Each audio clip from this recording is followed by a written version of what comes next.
ज्यांच्या विचाराचा बेरंग झाला आहे त्यांच्याबद्दल काय फारसं बोलण्याची आवश्यकता नाही. अजितदादा आणि महायुतीच्या सरकारने ज्या काही क्रांतिकारी योजना दिल्यात त्यामुळे जे दिवा स्वप्न सत्तेचं पाहत होते त्यांचं स्वप्नभंग बेरंग पूर्णपणे झाला असल्यामुळे अशा पद्धतीची द्वेषमूलक पद्धतीची वक्तव्य त्यांच्याकडनं येतात. फारसं त्याकडे लक्ष देण्याची आवश्यकता नाही.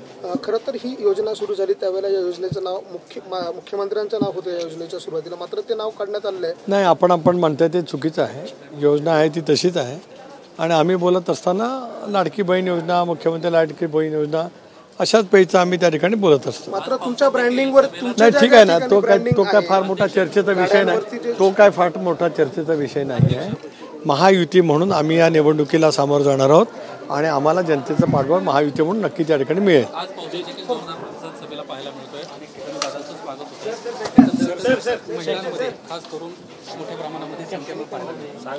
निश्चितपणाने हा बदल महाराष्ट्रातला अतिशय स्वागतार्ह आहे. अजितदादांची विश्वासार्हता जनसामान्य किती फार मोठी आहे ही आज महिला भगिनीच्या प्रतिसादाच्या माध्यमातून गेले 2 दिवस नाशिकमध्ये आम्ही सगळेजण अनुभवत आहोत.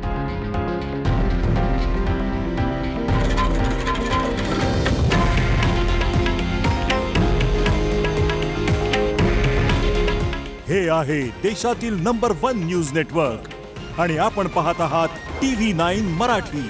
काळजी तुमची, हित महाराष्ट्राचं.